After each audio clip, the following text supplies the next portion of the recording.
Landon, stop. Don't turn the light on. My parents are in your bedroom right now. They think you're my boyfriend, and if you walk out of this apartment tonight, I don't know what I'll tell them in the morning." He hadn't even closed the door yet. His suitcase was still in his hand. His coat was still on.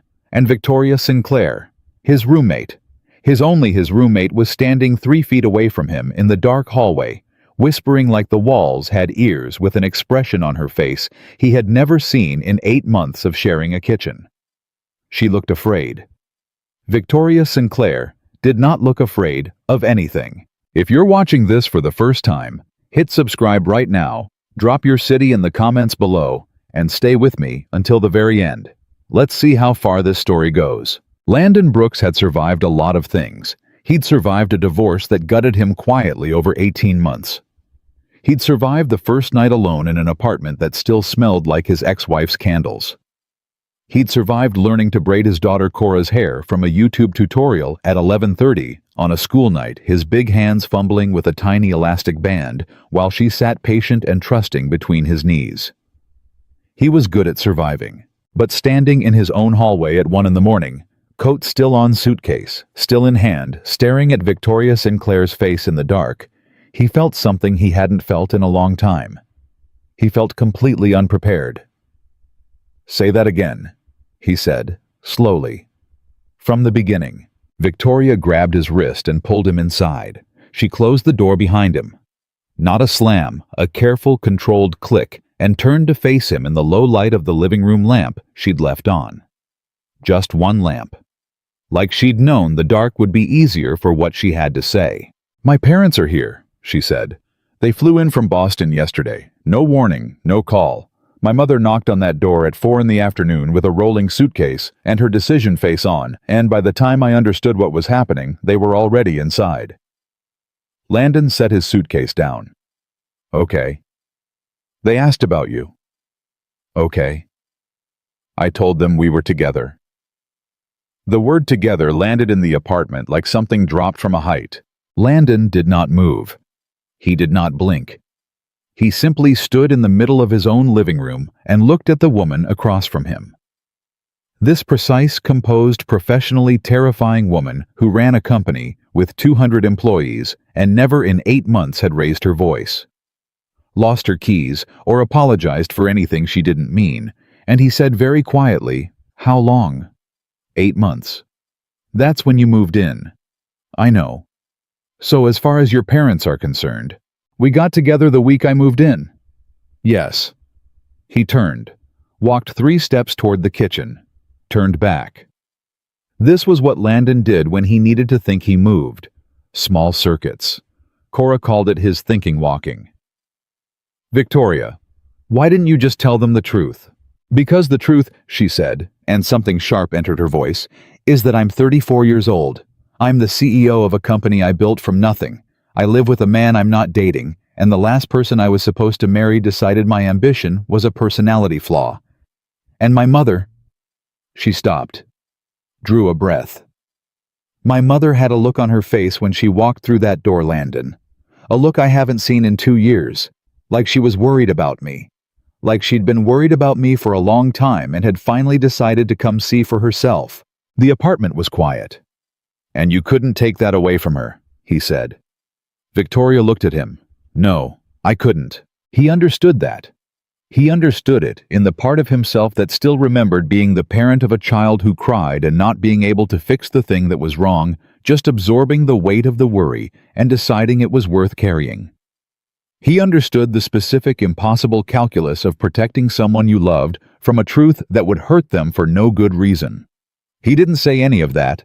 He just said, "Where are they sleeping?" "Your room." He stopped walking. "My room. The daybed in my office has a broken slat. I couldn't put them in there, Landon. My father has a bad back." "Victoria, they are sleeping in my room. I moved your things." "To where?" Silence. He watched her face. He saw the exact moment she decided to just say it. "My room," she said. "You'll have the bed. I'll take the chaise." "The chaise is 3 feet long." "I've handled worse." "The chaise has a throw pillow on it that is purely decorative. It is not a sleeping surface. Landon, how tall are you? That's not relevant. You're 5'8". The chaise is Victoria. You will wake up unable to turn your head. Then I'll work from home Monday and it won't matter. He stared at her. She stared back. Neither of them blinked. And then he didn't plan it. It wasn't a decision exactly. It just happened the way things happen when you are too tired to maintain the distance that daylight makes easy. He almost smiled. What are their names? He said. She blinked. What? Your parents. Their names. Something moved through her expression. Something careful and quiet. And if he'd been paying closer attention, he might have called it relief. Margaret and Dennis, she said. My mother goes by Maggie. She'll hug you. She hugs everyone. Don't be startled. It doesn't mean anything special. It's just how she is. A pause. My father will shake your hand and hold it too long. He's not aggressive. He's just assessing. What does he do? Retired. Commercial real estate. He'll ask about your finances within the first hour. Answer honestly. He can read deception the way other people read weather. And what have you told them about me? Victoria hesitated. Just a fraction of a second so brief that if he hadn't been watching her face, he would have missed it entirely. I told them you're a project manager, that you're a single father, that your daughter's name is Cora and she's 6. She paused. I told them that when I was sick in November, you made soup. The November soup. He'd forgotten about that. She'd had a fever for 3 days and hadn't said anything about it. He'd only found out because he came home and she was at her kitchen table at 9 p.m., in a sweater coat, working on her laptop, clearly running a temperature of approximately 1,000 degrees. And he'd simply gone to the kitchen and made soup because what else do you do? He hadn't thought about it afterward. He'd apparently made an impression. Okay, he said. I need 8 minutes, and then I want the rest. The rest. Everything you told them, every detail, our first conversation, why it progressed, whether we've said, he stopped himself before the word came out because it was 1 a.m. and he was exhausted and some doors you don't open accidentally. Whether we've had any significant moments they might ask about. Victoria straightened slightly the way she did when a meeting turned serious. 8 minutes, she said. He was out in 6. She made tea. Not the quick kind, the real kind with the strainer, the loose leaf tin she kept on the second shelf that she'd brought from her old apartment, and that he'd always privately thought of as the most Victoria object in the entire kitchen. It took effort. She made it anyway. He sat down across from her, and she laid it out with the precision of someone delivering a briefing, which he supposed was in its way exactly what this was. The story she'd built was lean. No unnecessary details. The kind of story that didn't collapse under questioning because it wasn't trying to prove too much, just close enough to true, that neither of them would have to remember a lie, just a version. They'd clicked quickly. The apartment had brought them together, and something else, some low, genuine frequency of mutual respect, had kept them together. She had not manufactured a first date or a grand romantic gesture. She had simply allowed her parents to believe that what had grown between two people sharing a space had eventually grown into something more. He listened to all of it. And when she finished, he said, "Tell me about the engagement." Victoria's hands stopped moving around the mug. "You mentioned it," he said carefully, "before. Your mother's look since the engagement ended. If your father asks me, I should know." For a moment, he thought she'd redirect. Victoria could redirect a conversation the way a river redirects water so naturally you barely noticed the original channel disappearing. But she didn't. "His name was Marcus," she said. 3 years together, 8 months engaged. She looked at the table. "He told me that my career was taking up space in our relationship that he needed for himself. He asked me to step back. Delegate. Be more present." She said the word present like it had a bad taste. What he meant was, become smaller, fit into the shape of the life he'd already designed. "And you said no." "I said no." She looked up. "Not because I couldn't, because I recognized that if I started making myself smaller for someone who loved me, I would never stop. And by the time I was finished, there wouldn't be enough of me left to recognize." Landon was quiet. The building hummed. The tea cooled between their hands. "Your parents think you have regrets," he said. "My mother sends me his LinkedIn updates." Something ached in his chest. Not for Marcus, for the version of Victoria that had learned to smile through being sent those updates. "I won't bring it up," he said. "But if they do," she said, "just look at me the way you looked at me when you walked through the door tonight." He frowned. What way was that? Victoria was quiet for a moment, and then, almost to herself, she said, "Like you weren't expecting to feel whatever it was you felt." The silence that followed was the kind that needed to be left alone. "Deal," he said finally. "But I need one thing in return. The whole weekend, whatever happens out there with them, you're honest with me. Not with them with me. If something's wrong. If I'm doing this badly. If you need to stop." He met her eyes across the table. "We don't perform at each other." She looked at him steadily. "Deal." Margaret Sinclair made coffee like she owned the kitchen. Landon heard her before he saw her. The cabinet doors, the specific rhythm of a woman who had decided she was at home somewhere and was letting the room know it. He lay in Victoria's bed for 3 seconds, smelling her shampoo on the pillow. Something botanical. Something he'd noticed exactly once before, on a late movie night, when she'd fallen asleep on the couch and borrowed his shoulder without quite meaning to, and he reminded himself what this weekend was and what it wasn't. He got up. He got dressed. He walked out. Maggie turned the moment she heard him, and her face did something immediate and involuntary, and completely transparent, the face of a mother looking at the man her daughter had chosen and deciding in 2 seconds whether she approved. The decision took 1 second. "You must be Landon." She was already moving toward him. The hug came before the handshake, exactly as Victoria had warned, and it was the kind of hug that didn't perform warmth, it just was warm with no reservation in it. "I'm Maggie. I've been very curious about you." "The feeling is mutual," he said. "Victoria speaks about you in a way that makes me feel like I already know you." Maggie pulled back and looked at him with bright, assessing eyes. "Does she?" She smiled. "She's private, my daughter. Always has been. Even as a little girl you had to earn her. You didn't just get her." She tilted her head. "How did you manage it? How did you manage it?" Landon looked across the kitchen to where Victoria was pouring juice with her back to him, her shoulders just slightly tighter than usual. "I stopped trying to manage it," he said. "I just showed up, every day. And eventually she let me." The room was quiet for a beat. Then Maggie turned to her daughter, and even with her back turned, Landon could hear the smile in her voice. "Dennis," she called toward the hallway.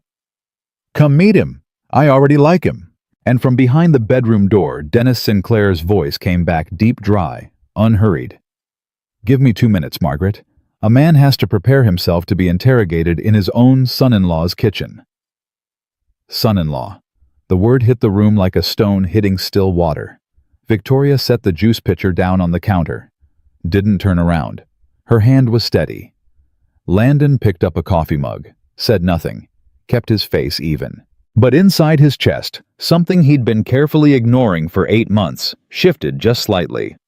Just enough that he noticed. Dennis Sinclair shook his hand for 11 seconds. Landon counted. He was a broad, measured man, not tall, but the kind of man who took up space with patience rather than volume. He looked at Landon the way a contractor looks at a structure he didn't build, checking for things only experience can see. "She talks about you differently," Dennis said. "No preamble. Then the last one." Landon held the handshake. "Oh, with Marcus." He said the name without apology. She explained him. Gave us context, background reasons to approve. Very thorough. He paused. "With you, she just mentions you. Like you're already part of the sentence." He released Landon's hand.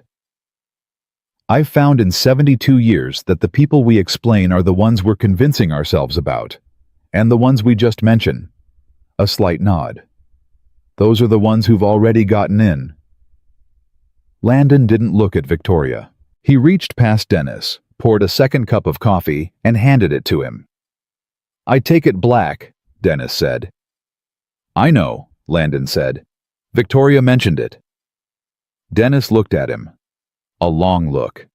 And then for the first time, the older man's face broke into something that wasn't quite a smile, but was clearly its next-door neighbor.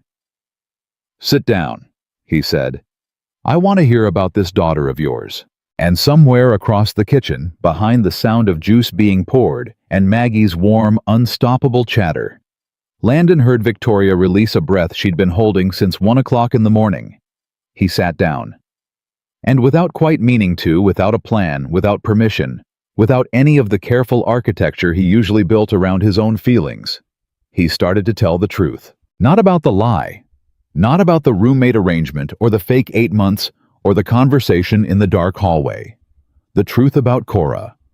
About what it meant to raise a daughter alone. About the braiding tutorials and the school pickups and the Sunday morning pancakes that had become sacred because some rituals once started become the structure your life hangs on.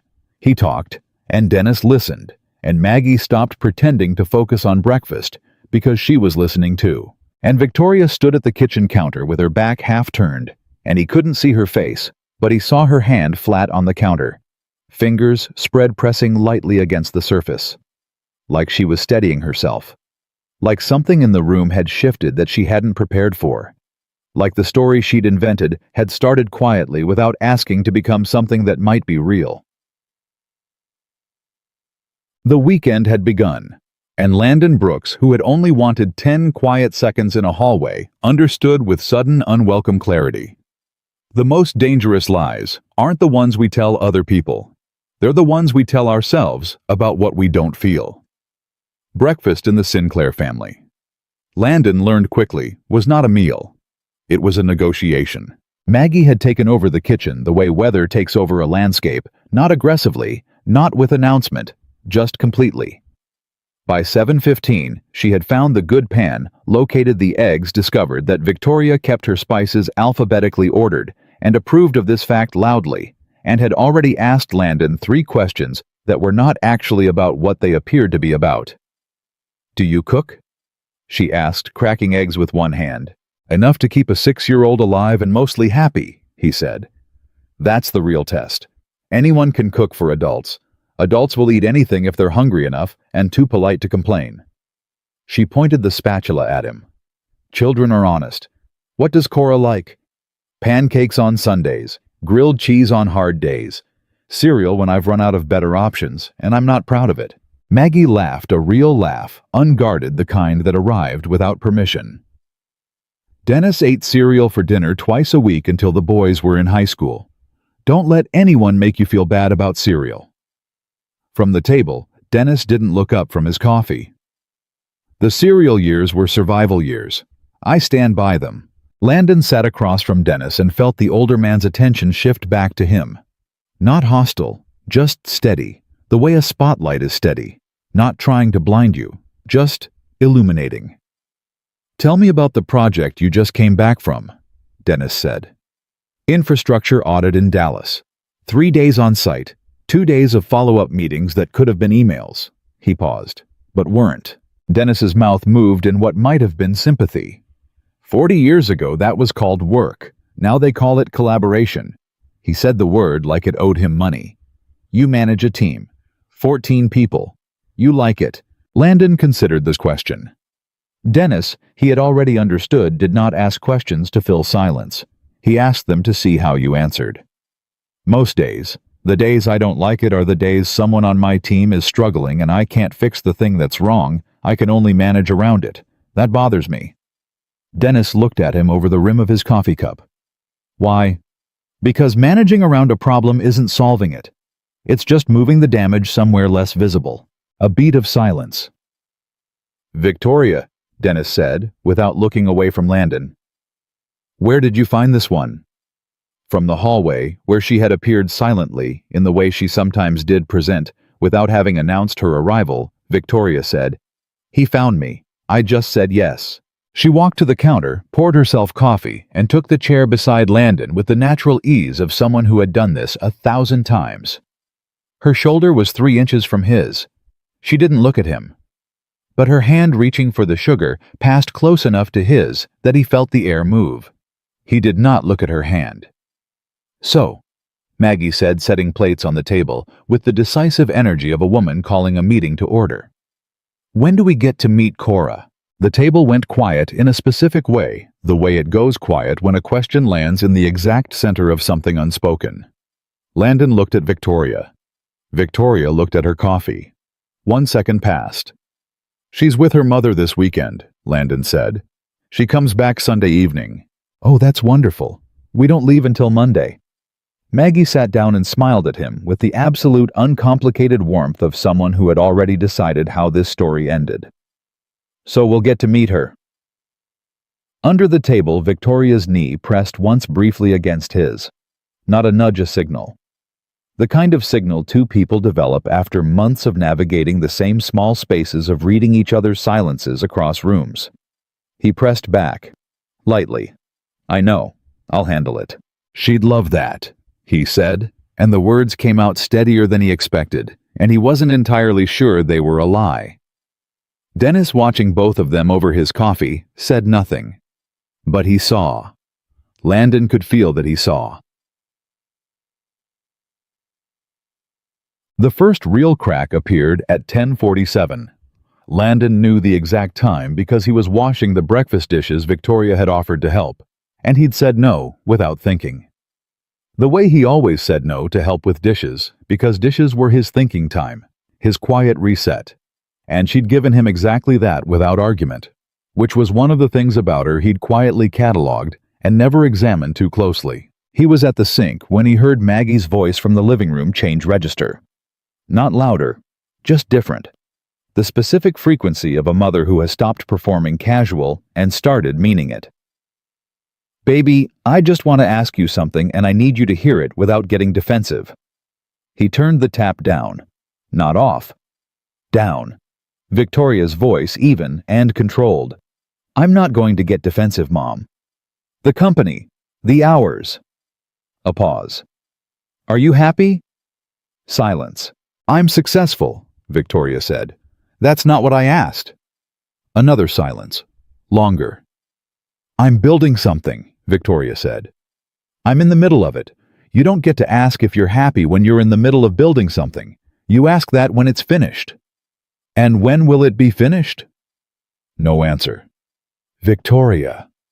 Maggie's voice dropped lower. "Marcus called your father last month." The dish in Landon's hand went completely still. "He did what?" Victoria's voice was quiet. Very quiet.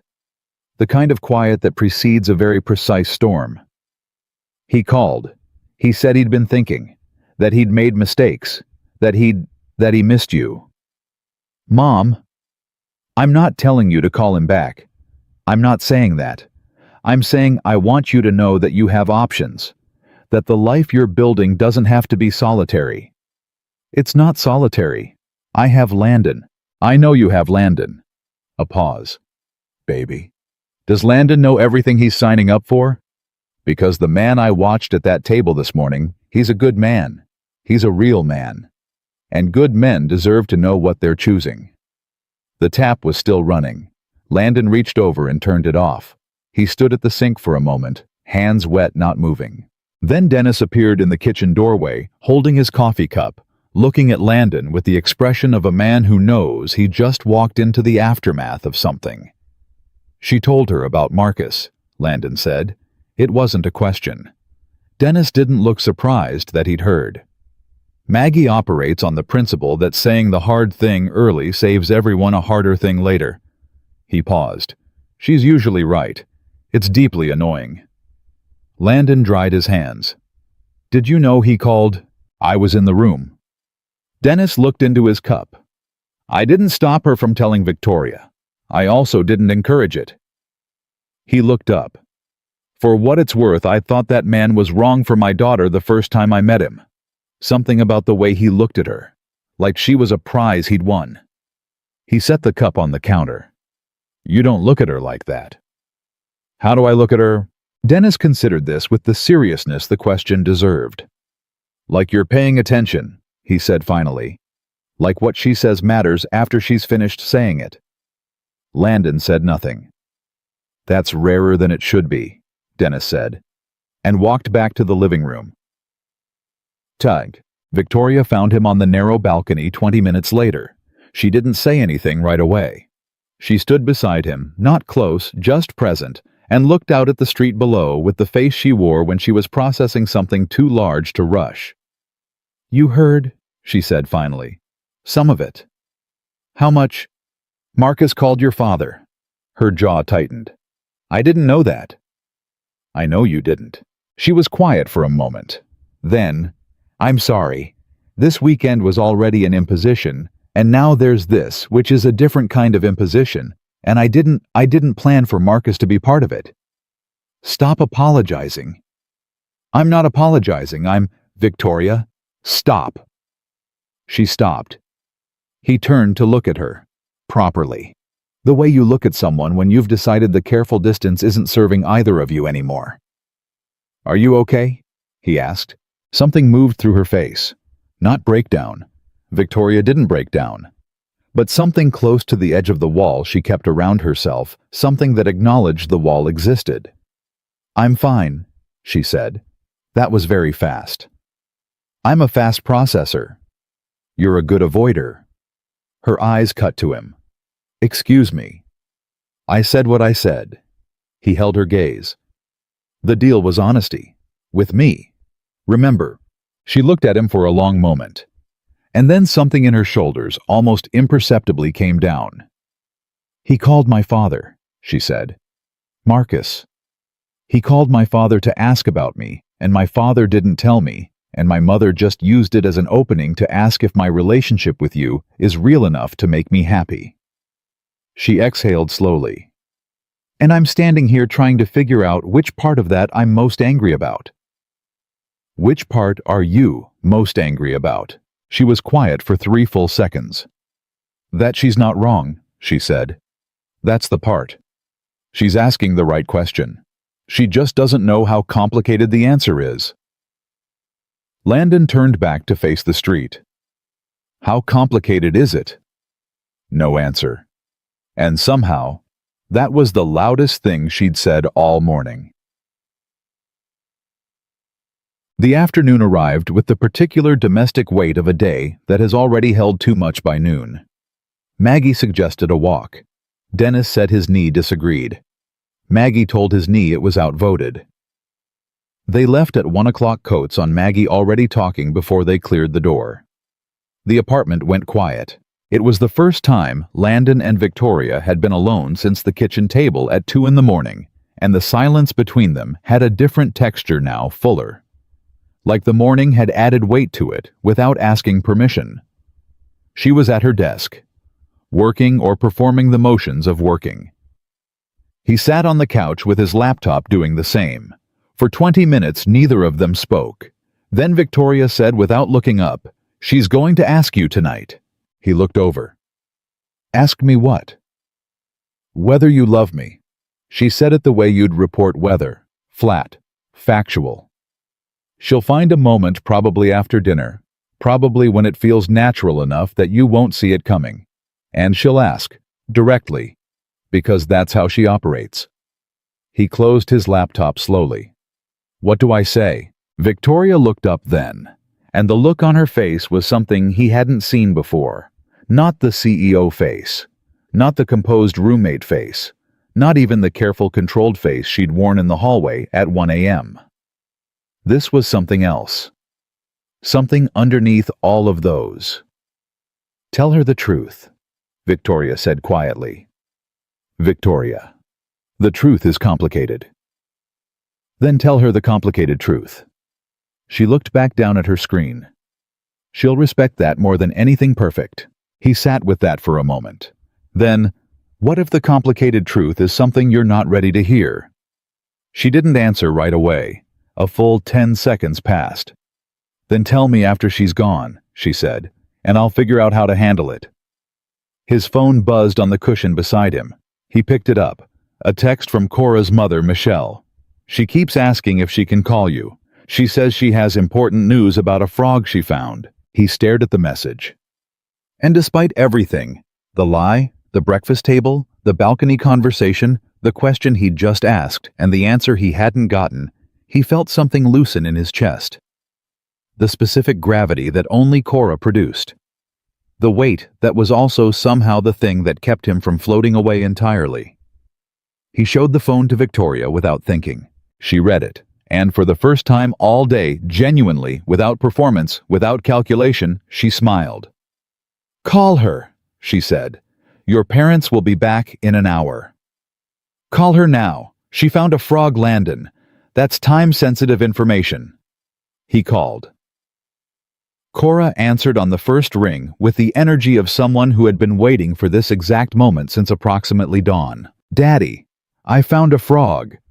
He lives under the bush, and I named him Gerald, and Mom says I can't keep him, but I think Gerald wants to come home with us because he looked right at me."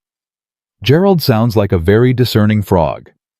"He's green and very fat, and I told Mom his name, but she said frogs don't respond to names, and I said, how does she know?"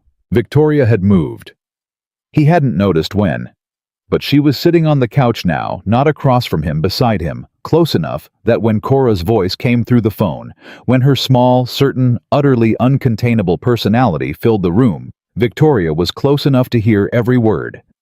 She didn't say anything. She just sat there, arms wrapped around her knees, listening to a 6-year-old's passionate defense of a frog named Gerald. And on her face was the expression his daughter always produced on people who were hearing her properly for the first time. Like she was something to be grateful for. Landon felt it again, that shift in his chest, that quiet tectonic movement he'd been cataloging and filing under irrelevant for 8 months. It wasn't irrelevant. It hadn't been irrelevant for a while. "Gerald will be waiting for you Sunday," he said into the phone. "Get some sleep, okay? I'll see you soon." "How soon?"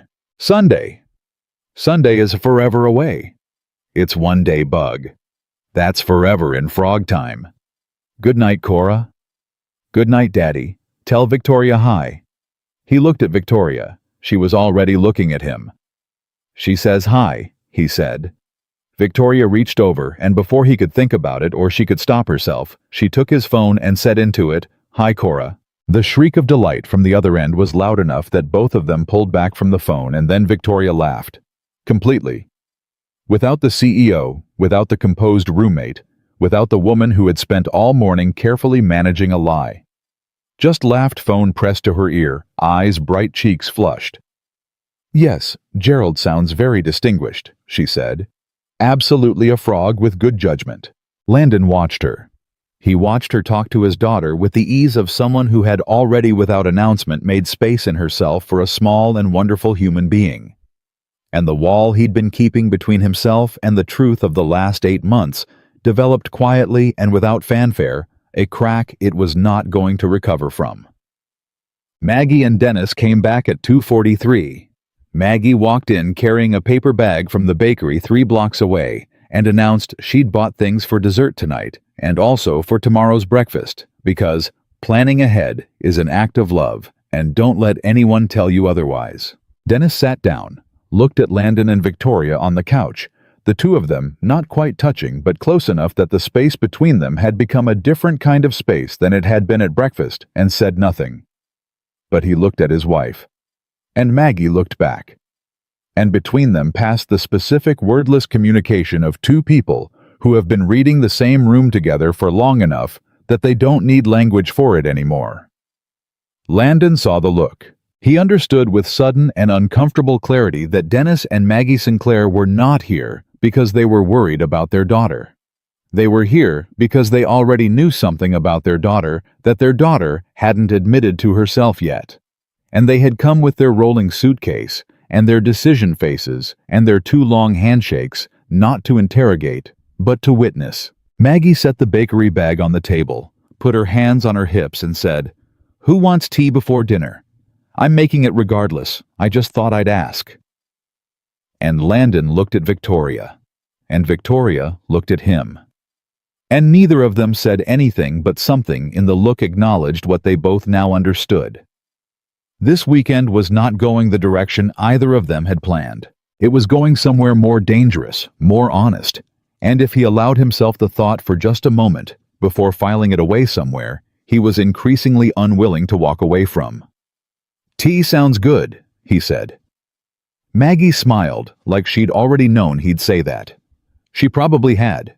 Maggie's tea was too strong, and she made no apologies for it. She poured 4 cups with the authority of someone who had decided long ago that weak tea was a character flaw, set them on the table, and sat down with the particular settled energy of a woman who had somewhere to be and had chosen to be here instead. That choice Landon was learning was how Maggie operated. Everything deliberate, everything chosen, no accidents. "So," she said, wrapping both hands around her cup, "tell me something true." Victoria looked up. "Mom, I'm not talking to you, baby. I'm talking to Landon." Maggie's eyes were steady and warm and absolutely immovable. "I've been watching you all day, and you're very good. Very composed. Very careful with her." She tilted her head. "Now tell me something true that you haven't been careful about." The room held its breath. Landon set down his cup. He looked at Maggie Sinclair and understood in that moment exactly where Victoria had gotten the ability to walk straight at the hard thing without flinching. It wasn't learned. It was inherited. "I didn't want to come home last night," he said. Victoria went very still beside him. Not home here, home in general. The trip was rough and I was tired, and there's a specific kind of tired where the idea of walking back into your own life feels heavier than staying wherever you are." He paused. "And then I walked through that door, and Victoria was on the couch waiting, and the lamp was on, and it was 1 in the morning, and I was glad. In a way I hadn't expected." He looked at his cup. "That's something I haven't been careful about."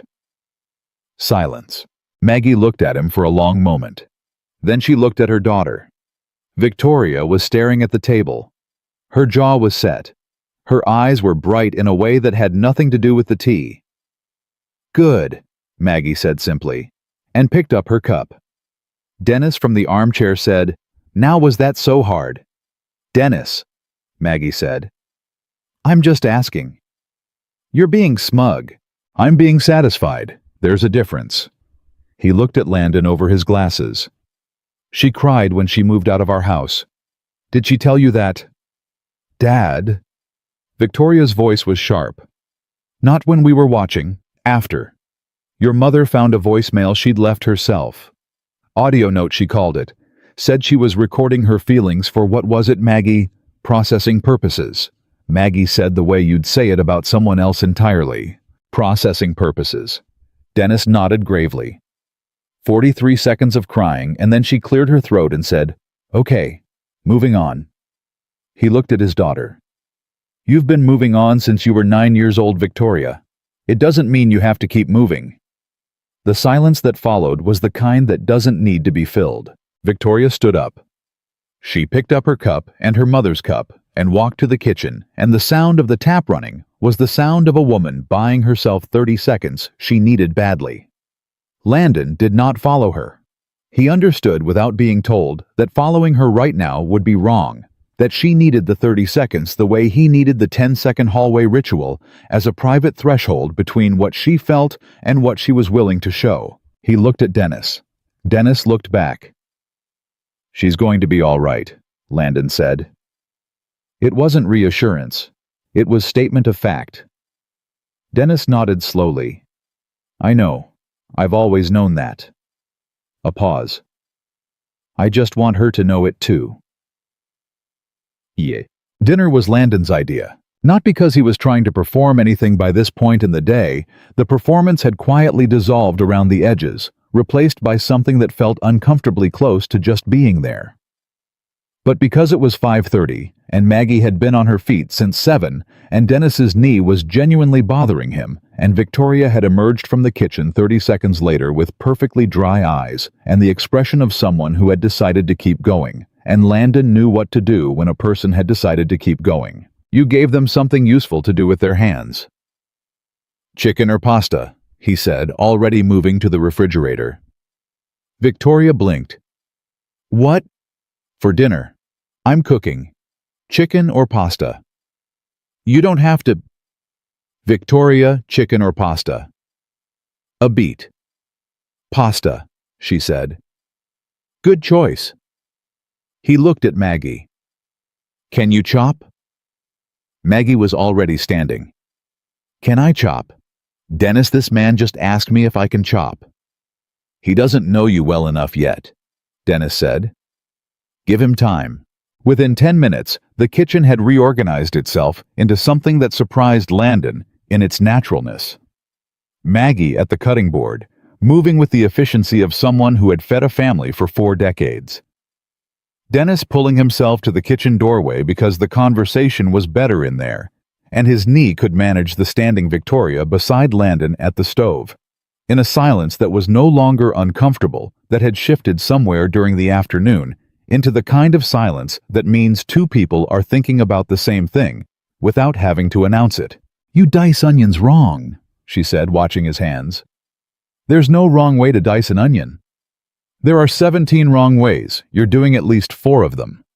The onion ends up in the same pan regardless. Technique matters.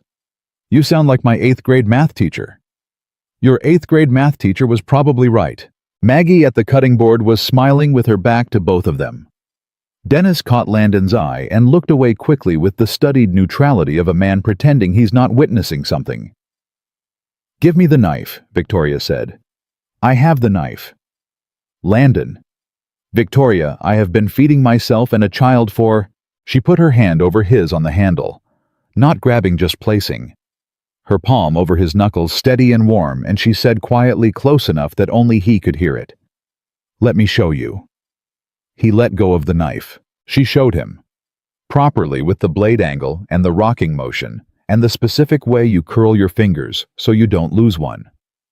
Her hand guided his once, twice, and then she stepped back, and he did it the right way, and the onion fell into clean, even pieces, and he had absolutely no interest in examining why that felt significant. See, she said.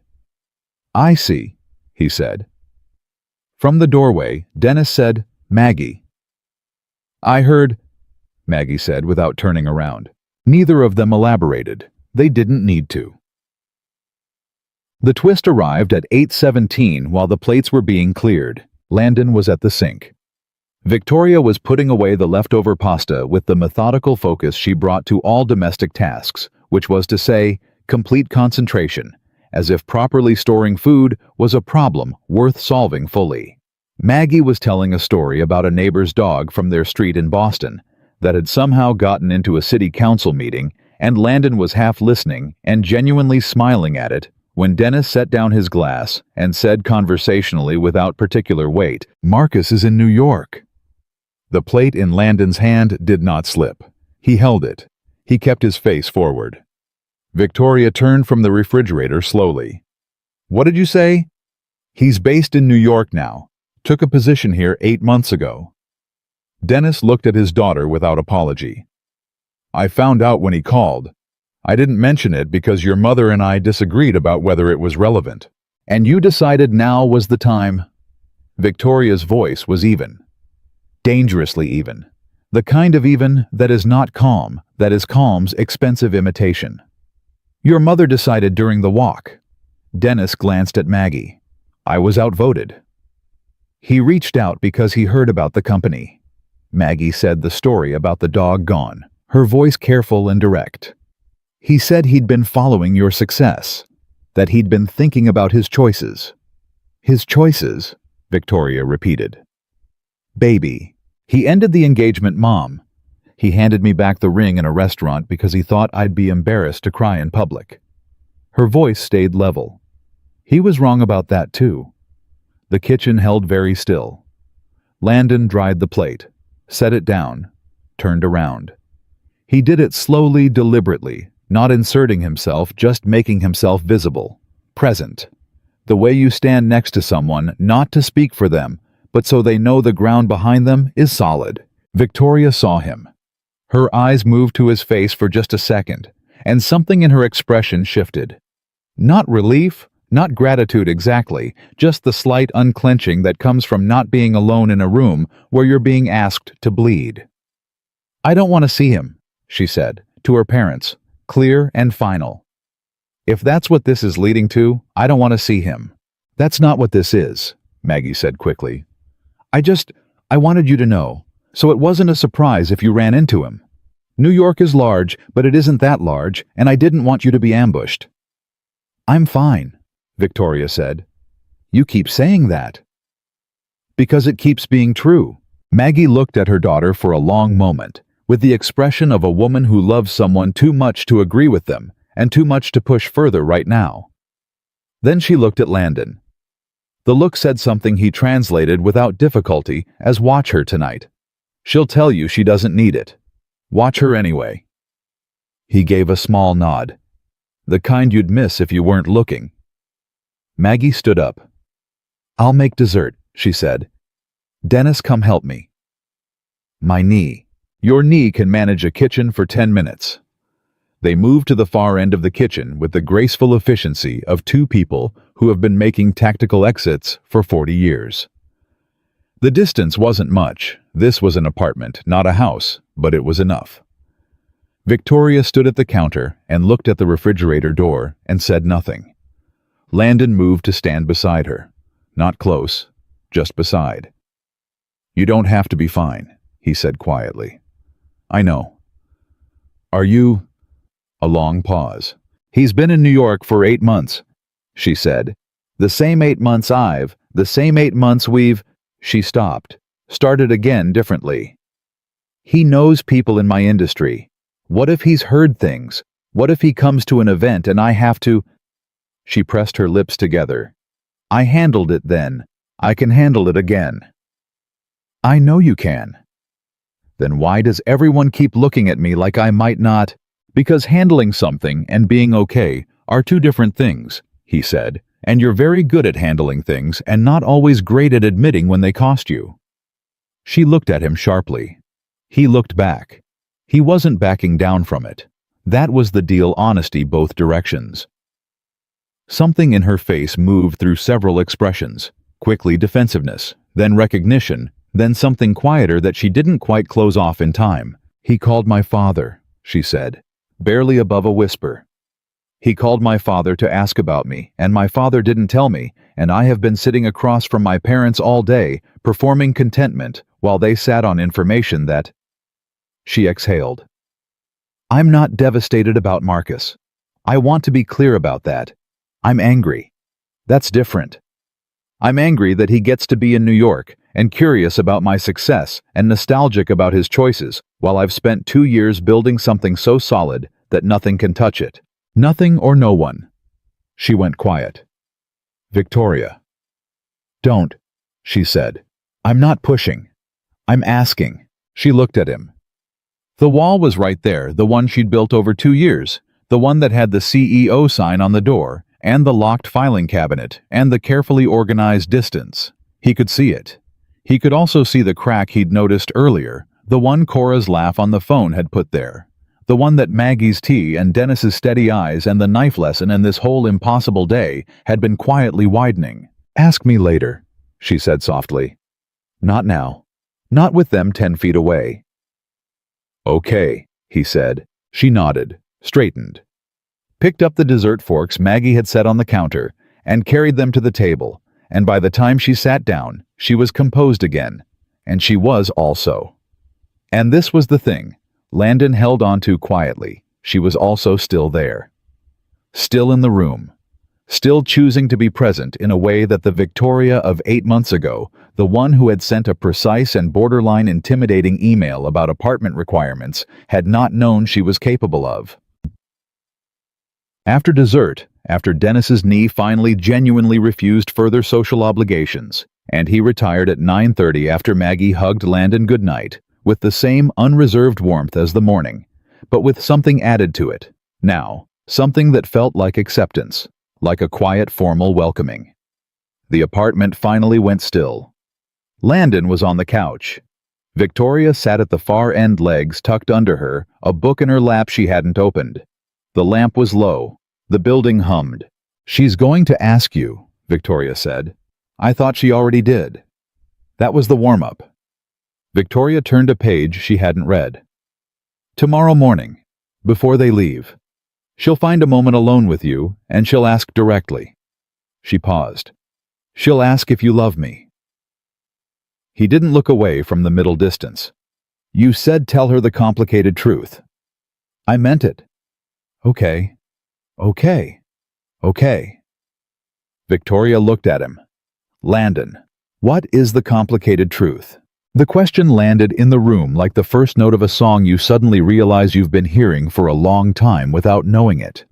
He turned to look at her. She was watching him with those dark, steady eyes, the same eyes from the hallway at 1 in the morning, the same eyes that had looked at him over a cold mug of tea and told him about Marcus and making herself smaller and knowing when to stop. The same eyes that had just stood in a kitchen and held themselves together with the effort of someone who had gotten very good at holding. You know what it is, he said quietly. I want to hear you say it. Victoria, please, she said. And that word please from Victoria Sinclair, who did not ask for things she wasn't willing to ask for, was the thing that finally took the last support beam out from under the careful structure he'd been maintaining for 8 months. He said, I think I stopped thinking of this as just an arrangement around month 3. And I've been very deliberately not examining that since then, because you were building something and I didn't want to be the thing in the room taking up space you needed. He held her gaze. And because I have a daughter and a mortgage and a complicated schedule, and I didn't think I had the right to feel whatever I was feeling without an invitation. She stared at him. That's the complicated truth, he said. The room was completely silent. Then Victoria unfolded herself from the corner of the couch, set the unread book on the cushion, and moved not dramatically, not with announcement, just with the decisive, practical clarity that characterized everything she did, until she was sitting close enough that their shoulders touched. She didn't say anything. He didn't either. They sat like that in the low lamplight, shoulder to shoulder, the apartment quiet around them, the weight of the day settling into something that wasn't resolution, and wasn't declaration, but was honest. Completely uncomplicatedly honest in the way that only happens after you've both stopped pretending. After a long moment, she said, Month 3 was October. Yes. You made Cora a Halloween costume out of a cardboard box. A robot. She'd changed her mind 4 times. You hot-glued bottle caps to it at midnight. The internet said it would look good. It looked terrible, and she loved it. A pause. I watched you carry her back inside after trick-or-treating, and she was asleep on your shoulder, and you were still wearing your coat from work, and I thought... She stopped. What did you think? A long silence. I thought that whatever had gone wrong in my life to get me here, she said quietly, it must have also gone right in some very specific ways. He let that sit. Then he said, What do you want to do about it? She was quiet for a moment. I don't know yet. Okay. Is that enough for right now? He considered the question with the seriousness it deserved. Yes, he said. For right now, that's enough. She nodded. He reached over to the end table and turned the lamp down 1 more degree, and they sat in the near dark, 2 people who had spent 8 months being careful with each other, and had spent 1 day being honest, and who were now sitting in the aftermath of that honesty, trying to figure out what kind of foundation it made. It made a good one. They would both figure that out. Just not tonight. Tonight was enough. He woke at 5:53 and knew immediately he wasn't going back to sleep. Not because of noise. The apartment was quiet in the specific way of early Sunday morning. The kind of quiet that feels intentional, like the building itself is trying not to disturb anything. He lay in Victoria's bed staring at the ceiling, and his mind was already moving, already sorting through the previous night, the way you sort through something valuable you're afraid you might have mishandled. He hadn't mishandled it. He was almost certain he hadn't, but almost was doing a lot of work in that sentence. He'd told her the truth. Month 3, October. The robot costume and the bottle caps and the specific unplanned moment he'd understood that what he felt in this apartment was no longer just the low-friction comfort of a good living arrangement. He'd said it out loud in plain words, and she'd moved closer on the couch and told him about watching him carry Cora inside, and for a long time they'd just sat in the near dark saying nothing. Then she'd said goodnight. gone to her side of the room. He'd heard her breathing slow within 15 minutes, which either meant she was genuinely at peace with everything, or she was so exhausted that her body had simply overruled her mind. He suspected the latter, but was willing to believe the former. He got up quietly, pulled on yesterday's jeans and a shirt, moved to the kitchen. Maggie was already there. Of course she was. She was at the counter with her hands around a mug, not making coffee, not doing anything. Just standing in the early morning quiet with the stillness of someone who had been awake for a while and had already done her thinking. She looked up when he appeared in the doorway and didn't seem surprised. "I figured it would be you," she said. "Victoria sleeps late on Sundays when she lets herself, which means you're the early one." "Usually," he said. He went to the cabinet, found a mug, poured from the pot she'd already made. "How long have you been up?" "An hour. Maybe more." She looked into her mug. "I do my best thinking before Dennis wakes up. He talks through his thinking. I need the quiet." She glanced up. "Victoria's the same way." "I know," he said. Maggie looked at him steadily. "Yes, I imagine you do." He sat down at the table. She stayed at the counter. For a moment, the apartment held just the two of them, and the early light and the sound of the building beginning slowly to wake up. Then Maggie said, "How long have you actually known?" He looked at her. He didn't ask what she meant. "Since October," he said. She nodded slowly, like she was confirming something, not learning it. "And you waited?" "It wasn't my move to make." "Why not?" "Because she was building something," he said. "And I didn't want to be the thing in the room that made her feel like she had to decide something she wasn't ready for." Maggie was quiet for a moment. Then, Marcus didn't wait. He decided what he needed and he presented it to her as the only option and called it love. She set her mug down. "You waited because you were paying attention to what she needed, not what you needed." "I wasn't being selfless. I was being careful." Careful is what people call selfless when they're embarrassed to take credit for it. She pulled out the chair across from him and sat down. "Can I tell you something about my daughter?" "Please." Maggie folded her hands on the table. "Victoria was 8 years old when she decided she was going to be fine. We'd moved, Dennis had taken a new position, new city, new school. She didn't know a single person.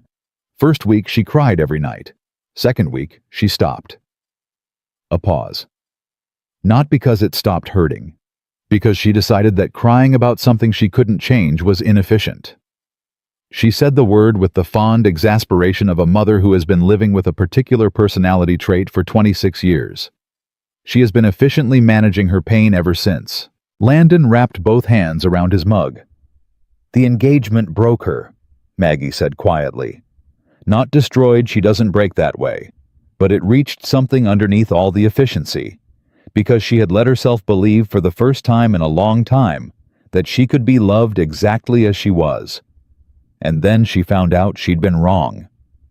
She looked at him. She hasn't let herself believe that again, until recently. He didn't say anything. "I'm not asking you to move fast," Maggie said. "I'm not asking you to make declarations. I'm asking you to not be patient in the wrong direction. Don't be so careful with her that she thinks you're uncertain." She held his gaze. "She'll interpret your patience as doubt. She's wired that way. If you mean it, show her you mean it. Clearly. In the small ways, because Victoria will not hear the big ones. She'll deflect the big ones. It's the small ones that get through." He sat with that for a moment. Then he said, "The knife lesson." Maggie tilted her head. "Yesterday. She showed me how to dice an onion." She put her hand over mine. He looked at the table. "That was a small one. I didn't miss it." Maggie smiled. It was the fullest smile he'd seen from her. Not the warm public smile, not the welcoming smile from yesterday morning, but the private one, the real one, the smile of a woman who has been hoping for something for a long time and is watching it exist. "Good," she said softly. "Don't miss those." Dennis emerged at 7:15, assessed the situation in the kitchen with one sweep of his eyes, said, "She already talked to you, didn't she?" Poured himself coffee and sat down without waiting for confirmation. "Your wife is perceptive," Landon said. "My wife is a force of nature wearing a cardigan," Dennis said. "Never confuse the two." He settled into his chair with the careful deliberateness of a man respecting a bad knee. She say what she needed to say? She did. Good. Then I only have one thing to add. Dennis looked at him directly. I don't give speeches. I don't do the father thing where I make vague threats and shake hands very meaningfully.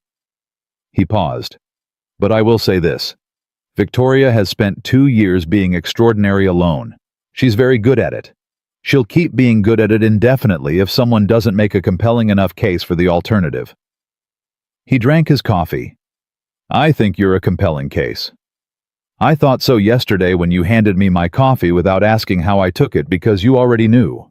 He set the cup down. Don't waste it. I don't intend to, Landon said. Dennis nodded once. Then we understand each other. We do. From the hallway, Victoria's voice. Are you two in there having a serious conversation about me without me? Yes. Both men said simultaneously, with identical composure. A pause.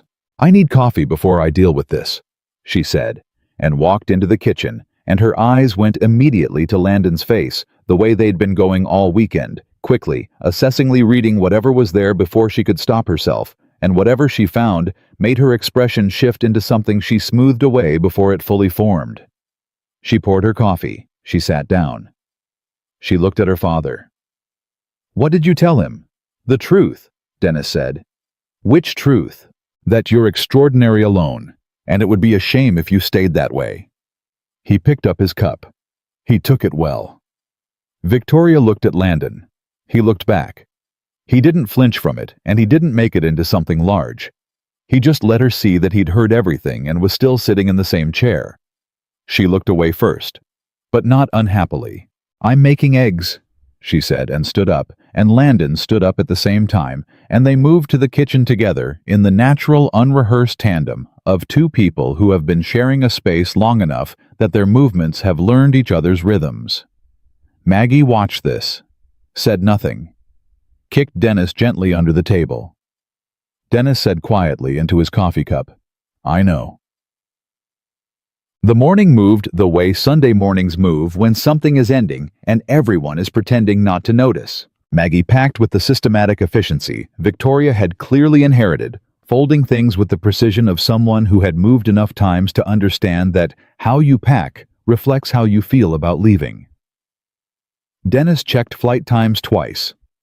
The apartment began to feel like what it was, a place two people lived with a weekend layered over it that had changed the quality of the air in every room. At 11, Maggie stood in the living room with her coat on and her bag at her feet, and looked around the apartment with the expression of a woman memorizing something.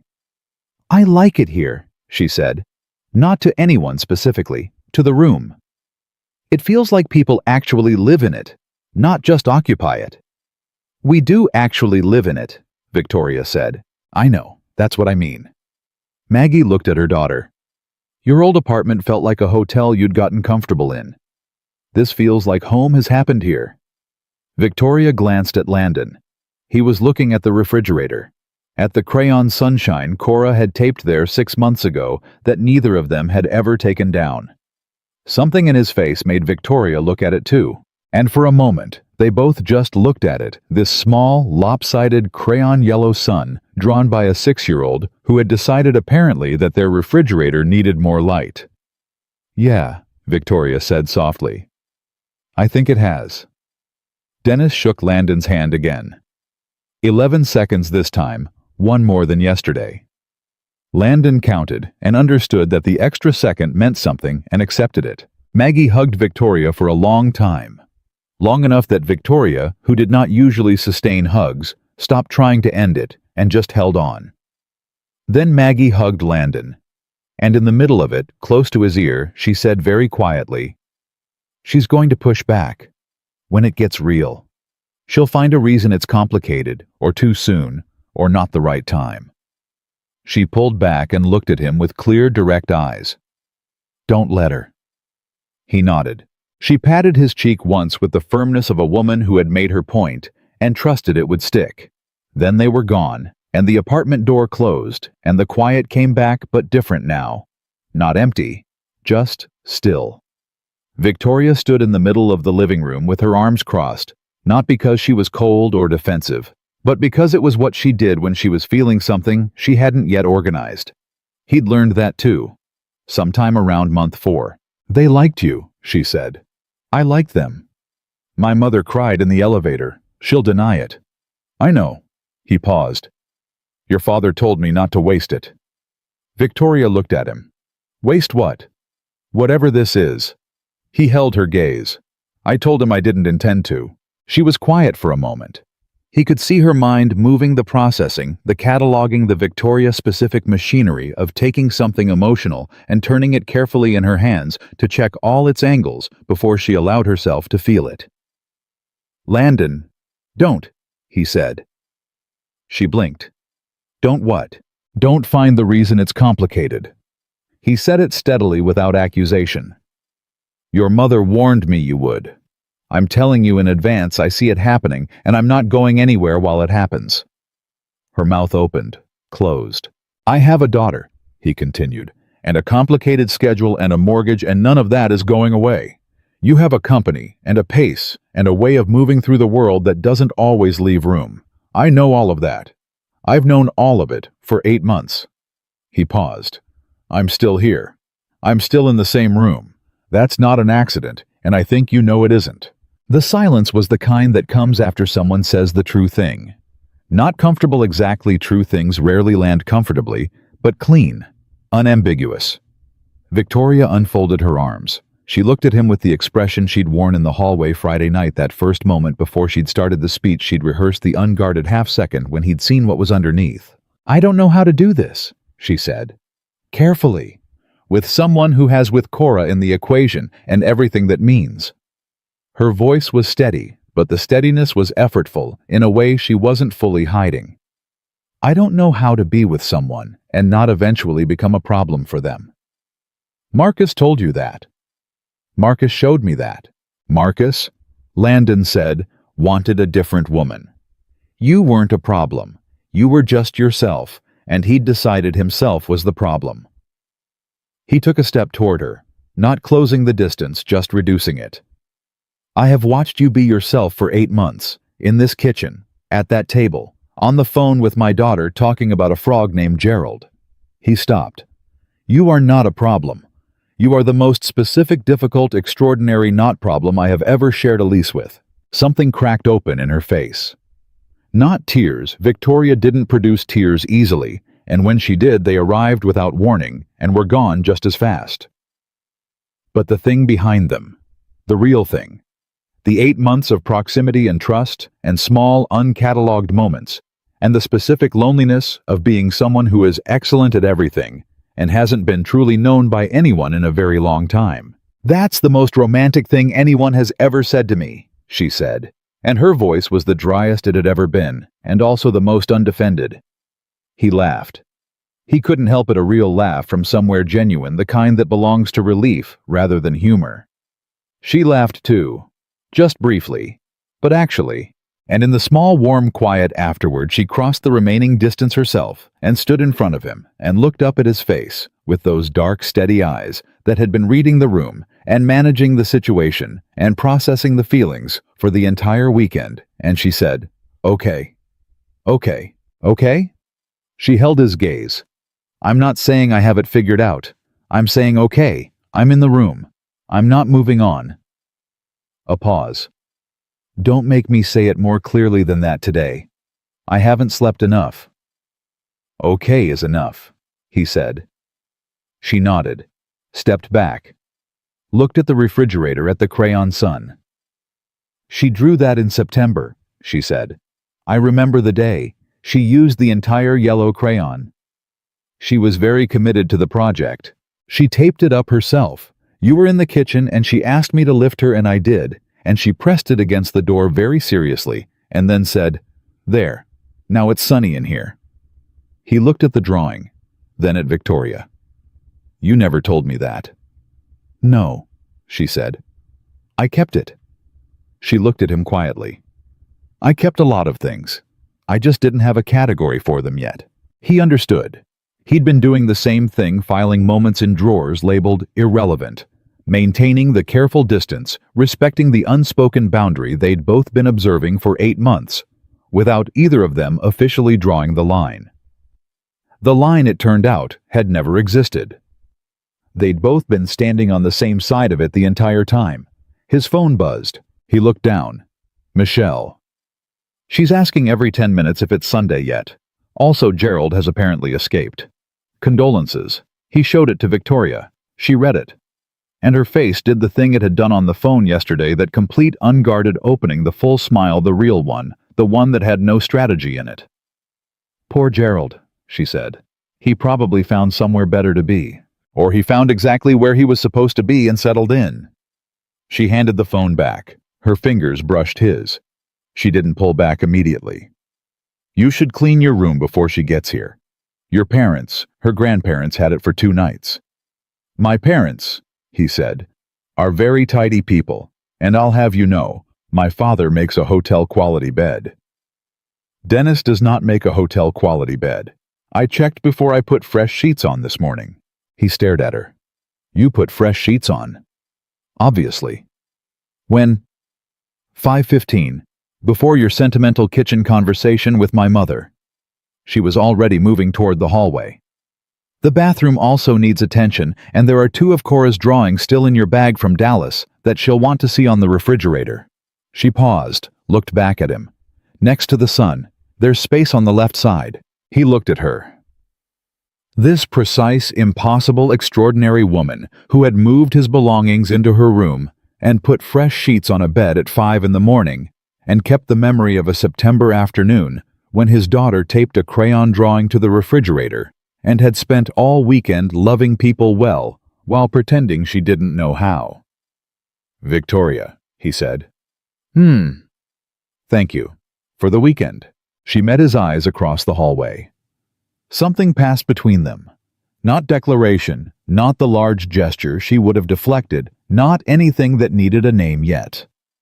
Just the quiet mutual acknowledgement of 2 people who had been honest with each other and were standing in the aftermath of that honesty, figuring out what to build. "Thank my parents," she said. "They did most of the heavy lifting." She disappeared into the hallway. He stood in the living room for a moment, looked at the crayon sun on the refrigerator, thought about a 6-year-old who had decided the kitchen needed more light and acted on it without overthinking, without waiting for the right moment, without wondering if the tape would hold. The tape had held. He went to clean his room. Cora arrived at 5:47 with a backpack twice the size of her torso. 1 missing hair elastic, and the energy of someone who had been saving everything up for exactly this moment. She came through the door the way she always came through the door, at full velocity. No preamble, and she dropped the backpack approximately 4 feet inside the apartment and wrapped both arms around Landon's waist with the grip of a child who had been away from her person for 2 days and needed the world to know she was back. He held on. He always held on a beat longer than necessary because she grew in small increments he kept almost missing, and he'd made himself a promise to not miss them. "You're back," he said into the top of her head. "I told you Sunday wasn't forever," she announced into his shirt. "It just felt like it." "You were right. It wasn't forever." She pulled back and looked up at him with her mother's dark eyes and his own stubborn jawline and the completely individual, irreducible personality that belonged to no one but Cora. She assessed him the way children assess parents, after an absence, checking for evidence of how the time went. Reading the face for information the adult won't volunteer. "You look different," she said. "I've been home for 2 days. I look the same." "No, you don't." She studied him. "You look like when you finished the puzzle that took 3 weeks. The big one with the lighthouse." He stared at her. "I look like I finished a puzzle. Like something got figured out," she said with the casual accuracy of a 6-year-old who had not yet learned that this kind of perception was supposed to be difficult. Then her eyes moved past him, and she said at full volume, Victoria. Victoria appeared from the hallway with the specific composure of someone who had heard the door and taken 4 seconds to prepare themselves. And Cora crossed the apartment at a run, and Victoria caught her naturally, without bracing, without the half-second of adjustment that people do when they're not used to catching children. She just caught her, and Cora's arms went around her neck, and Victoria held her with the ease of someone whose body had already learned this. "I have something to tell you," Cora said, face pressed against Victoria's shoulder. "I heard about Gerald." Cora pulled back. Her eyes went wide. "How did you know about Gerald?" "Your dad told me." "He escaped. Mom says he probably found a better bush." She considered this. "I think he found a girlfriend bush. Frogs do that." "That's very likely," Victoria said with complete seriousness. Gerald seemed like a frog with a full social life. Cora nodded, satisfied with this explanation. Then she looked at both of them, at Victoria, holding her, at her father standing 3 feet away, at the apartment that was Sunday afternoon quiet, and had the specific quality of a place where something had shifted without the furniture moving. And she did the thing she sometimes did, that made Landon feel like he was being gently investigated by someone much older than 6. "Did something happen while I was gone?" she asked. "We had visitors," Landon said. "Victoria's parents." "Were they nice?" "Very," he said. Cora looked at Victoria. "Did they like my daddy?" Victoria set her down, without rushing it, crouched to her level hands on Cora's small shoulders. "They liked him very much," she said, "especially when he made pasta for everyone." "He makes good pasta," Cora said with the authority of a confirmed expert. "Did he do the thing where he won't let anyone help with the dishes?" "He did. He always does that. I think dishes are his thinking time." "They are," Victoria said. "You're very perceptive." "I know," Cora said simply, and went to retrieve her backpack. Landon looked at Victoria, still crouched by the coffee table, watching Cora drag the backpack across the floor. And Victoria looked back at him, and neither of them said anything, because there was, for once, nothing that needed to be said. Dinner was grilled cheese. Not because it was a hard day, though. Landon would have been forgiven for declaring it, one given the architecture of the previous 48 hours, but because Cora had requested it with the specific conviction of a child who has thought about this moment for 2 days and knows exactly what she wants. Grilled cheese and tomato soup, and the 3 of them at the kitchen table, which was not a complicated request, and was also, in its way, everything. Cora talked through the entire meal. She talked about the neighbor's cat who had sat on the window ledge for 6 hours, and her mother said was just sleeping, but Cora suspected was thinking very deeply about something important. She talked about the book her teacher had started reading aloud on Friday, and how it ended on a cliffhanger, and she had feelings about this. She talked about Gerald with the measured grief of someone who had accepted a loss, but reserved the right to revisit it. Landon ate and listened, and refilled her soup without being asked, and cut her sandwich into the triangles she preferred, and did all the small automatic things that 8 months ago had felt like the mechanics of single parenthood, and now felt like the texture of a life he was building. Victoria sat across from Cora and asked the right questions at the right moments. Not performing interest, not calculating engagement, just actually listening, actually present, in the way she'd been present all weekend, the way she'd always been present with Cora, even before this weekend, changed the quality of everything. At some point, Cora said with her mouth still full of sandwich, "Victoria, do you have any kids?" "No," Victoria said. "Do you want some?" Landon set down his spoon. Victoria's face did not change dramatically, just a slight careful shift. "I think I'd have to figure some things out first," she said. "Like what?" "Like whether I'm any good at it." Cora considered this with the seriousness it deserved. "You're good at catching me when I run at you," she said. "That's probably the most important part." She went back to her sandwich. "Daddy took 3 weeks to get that right." "I had good instincts," Landon said. "I just needed practice. You dropped me on the couch once." "On purpose. It was a landing, not a drop." "He definitely dropped me," Cora told Victoria confidentially. Victoria looked at Landon over Cora's head. Her eyes were doing the thing they did when she was keeping a laugh contained by force of will. He pointed at her. She looked away.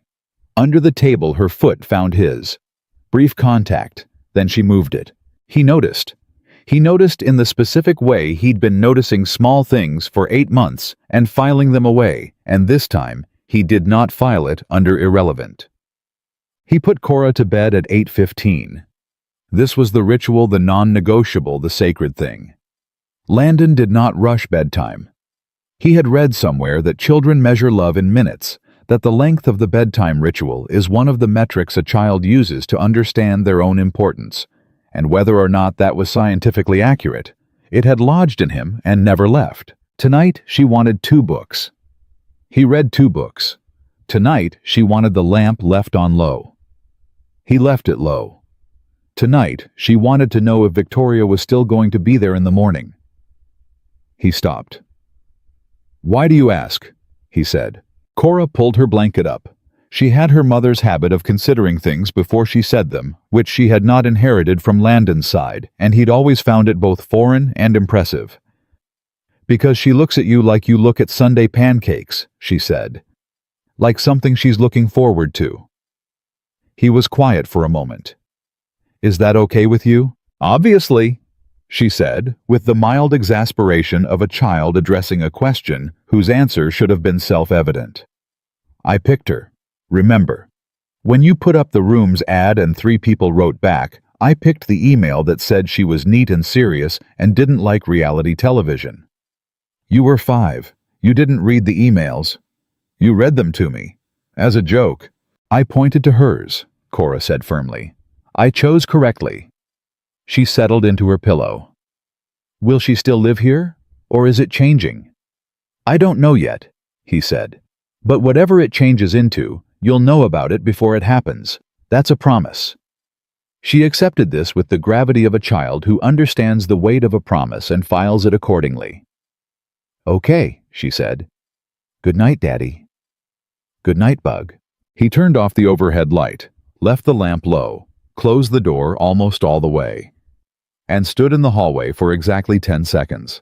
Not the 10-second ritual from Friday, not the decompression, not the letting go. A different kind of stillness. The kind that comes when you're standing at the border between who you were last week and who you're going to be going forward, and the border is real, and you know exactly when you crossed it, and you find standing here that you don't want to cross back. He walked to the living room. Victoria was on the couch with her laptop, which was open and active, with the specific look of someone who was doing real work and not performing busyness. She looked up when he came in. "She asleep?" she asked. "She will be in 4 minutes. She fights it for exactly 4 minutes and then it takes her." "You've timed it. I've lived it 6 years."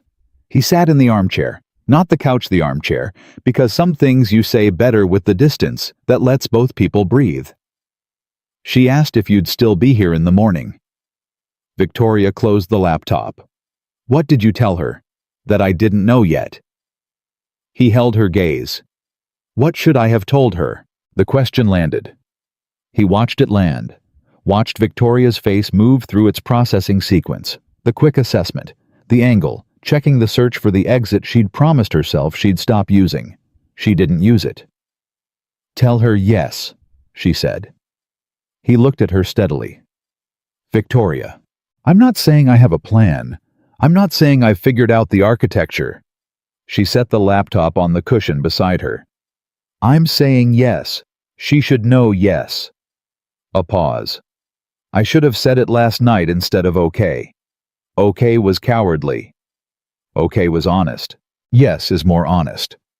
She looked at him with the directness she used in boardrooms, the one that meant she'd made a decision and was now communicating it, not floating it, not testing it. "I've been in this apartment for 8 months, and I have never once, not a single morning, walked through that kitchen without feeling like I was exactly where I was supposed to be. And I have spent 8 months cataloging reasons why that feeling was a logistical coincidence." She stopped. "It was not a logistical coincidence." He said nothing. He let her have the room. "I'm not good at this," she said. "I want you to know that I'm aware of that. I work 70-hour weeks and I forget to eat lunch, and I will absolutely win arguments I should concede because I can't always tell the difference between the arguments that matter and the ones that are just about being right." She paused. "I will be difficult." "I have a 6-year-old," he said. "I have considerable experience with difficult. Cora is not difficult. Cora is perfect." Cora dropped an entire bowl of cereal on my laptop last March and looked me dead in the eye and said, "That wasn't me." "That's not difficult. That's ambitious." He looked at her across the room. This woman who ran a company and alphabetized her spices and made real tea at 2 in the morning and had put fresh sheets on a bed at 5 a.m. and caught his daughter without bracing and kept a memory of a September afternoon she'd never told him about until today. "Come here," he said. She looked at him. "I'm on the couch." "I know where you are." A beat. She picked up her laptop, set it on the coffee table, stood up, and crossed the room. She sat on the arm of the chair, not in it, not in his lap, not making it into something more than two people deciding to be in the same space without the careful distance, and looked at him from approximately 8 inches away. "Hi," she said. "Hi," he said. "This is where I tell you I'm scared," she said. "So you know." "I know. And you're not." He thought about it honestly the way she deserved. "I'm terrified," he said. "I have been terrified since October. It doesn't change what I want." She looked at him for a long moment. Then she leaned her head against the side of his, and he felt her exhale the real one, the one she'd been holding since the hallway Friday night, since her mother had sat across from her at breakfast, since Marcus's name had landed in the kitchen, and she'd stood at the counter being strong, because being strong was what she knew how to do. She let it go. They stayed like that for a while, not talking, not resolving the logistics, the schedule complications and the professional pace, and the 6-year-old factor, and all the real, legitimate, complicated things that would need to be navigated carefully and honestly, and without anyone making themselves smaller than they were. All of that existed, and none of it was going away. But right now, in this moment, it was just this. His daughter asleep in the next room with the lamp on low. The apartment quiet around them. Two people who had been standing on the same side of an invisible line for 8 months, finally in the same chair, finally in the same direction, finally done, pretending the line was there. Tja, his phone buzzed. He picked it up without moving his head. A text from Maggie. "She let you see the scared part, didn't she? She only does that with people who've already gotten all the way in. You got all the way in, Landon. Don't let her forget she let you." He stared at the message for a moment. Then he turned the phone so Victoria could see it. She read it. He felt her laugh before he heard it, a small movement through her whole body, the specific laugh of a person caught completely off guard by something true. She took the phone out of his hand and typed back one-handed, without lifting her head. "Mom, go to sleep." Maggie's response came in 11 seconds. "I'm just saying." Also, Dennis says goodnight, and also what he said about not wasting it. Consider this a reminder. Good night. Victoria set the phone face down on the armrest. "My mother," she said, "is a force of nature wearing a cardigan," he said.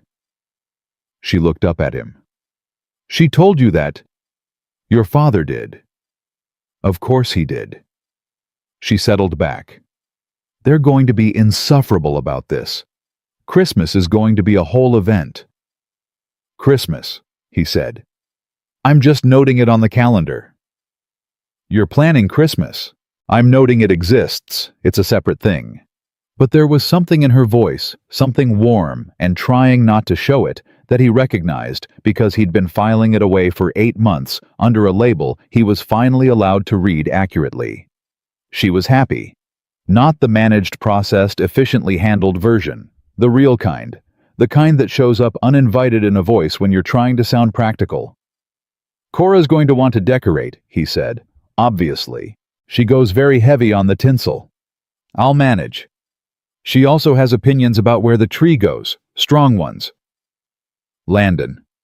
Victoria looked at him with complete seriousness. I have run board meetings with 11 people who all had strong opinions and no consensus and no interest in compromise. I can handle one 6-year-old and a tree. A pause. I will probably let her win. You will absolutely let her win. Immediately and without resistance, Victoria said. But she doesn't need to know that going in. You have to maintain some authority. He laughed. Again the real one from somewhere genuine. She smiled into his shoulder, and he felt it, and didn't look at it directly the way you don't look directly at something bright until your eyes have adjusted. The twist came at 10:23. He almost missed it. He had gotten up to pour water. They'd moved to the couch, the natural migration of two people getting comfortable. His jacket off her laptop closed for good, the kind of quiet that had settled between them, that was warm rather than weighted. He was at the kitchen counter filling 2 glasses when his phone rang. Not a text, a call, that late on a Sunday. He looked at the screen. Michelle. He answered. Hey, everything okay? Michelle's voice was steady, but had the specific texture of someone keeping it steady on purpose. Yeah, everything's fine. She's asleep. She's totally fine. A pause. I heard something today, and I didn't know if I should call, but then I decided I should because you'd want to know. Okay, he said. Marcus Hale is in New York. The kitchen went very still. He reached out to a mutual contact today. He's been in the city for 8 months apparently, and he's Landon. He's asking questions about Victoria, about where she lives, about whether she's seeing anyone. Her voice was careful. I know she's your roommate. I know it's complicated. I just thought you should know someone's asking. He stood at the counter for a moment. Then he said, Thanks for telling me, Michelle. Is she okay? She's going to be, he said. Yeah. He hung up. He stood with the 2 glasses of water and looked at the kitchen, at the alphabetized spices at the good pan Maggie had discovered on the right hook at the loose-leaf tin on the second shelf. At the crayon sunshine on the refrigerator door with the new drawings beside it. The 2 from Dallas he'd added this afternoon, Cora's marker bright suns filling in the space on the left side, the way Victoria had said they would. He walked back to the living room, handed her the water, sat down. She looked at his face, read it immediately. What? Marcus is in New York. He's been here 8 months. He held her gaze. He's asking questions. About where you live, whether you're seeing someone. The room held still. He watched Victoria's face move through it, the first flash of something cold, the quick processing the familiar machinery of a woman who had learned to manage surprises by neutralizing them before they could land. He watched her do all of that in approximately 4 seconds. And then she stopped. She set down her water glass. She looked at him. And instead of going to the place she would have gone a week ago, the efficient management, the I'll handle it, the forward motion that left no room for the thing to actually touch her, she said, I don't want to talk about Marcus tonight. We don't have to. I want to talk about something else. Okay, what do you want to talk about? She looked at him steadily. I want to talk about the fact that when you came back from the kitchen just now, you sat back down. You didn't shift away from me. You didn't change your posture or your expression or anything. She paused. You just told me and then you sat back down. Where else would I sit? People leave rooms, she said quietly. When things get complicated, when the history of someone is larger than they anticipated, people find reasons to... She stopped. Marcus left the restaurant. He paid the bill first, which I think he believed was considerate, and then he left. Her voice was even. It cost her. You came back from the kitchen. He looked at her. I'm going to keep coming back from the kitchen, he said. That's not a grand gesture. That's just what I'm telling you. She held his gaze for a long moment. Then she reached over and took his hand. Not romantically, not with ceremony. Just took it the way you take something you've decided you have the right to hold. Her fingers between his, her thumb tracing once briefly across his knuckles. She did not let go. "Okay," she said, for the second time. But this time, it meant something completely different. This time it meant, "I believe you." This time it meant, "I'm choosing this." This time it meant she had walked to the edge of the wall and looked over it and decided with full information and open eyes that the other side was worth it. This time okay meant yes. He held her hand. The building hummed. Somewhere in the bedroom, his daughter was asleep with the lamp on low, certain in the uncomplicated way of children that the people she loved were in the next room and the world was fundamentally ordered correctly. She wasn't wrong. The apartment felt different than it had on Friday. Not louder, not fuller, but truer, the way a room feels when all the windows are actually open, instead of just appearing to be. Two people who had lived carefully around each other for 8 months, had spent one weekend being honest, and honesty had done what it always does when two people let it. It had made more room, not less.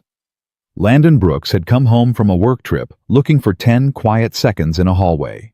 What he found instead was that the life he'd been carefully, patiently, responsibly building, the one with the Sunday pancakes and the braiding tutorials, and the crayon sun on the refrigerator, and the good pan on the right hook, and the woman who alphabetized her spices and caught his daughter without bracing, had already been built. He'd just needed the door to be open to see it. It had been open the whole time, and this time he walked all the way in, and he did not look back, and he did not need to, because everything worth keeping was already there, exactly where it had always been, in the quiet, particular warmth of the place that had, without announcement or ceremony, become home.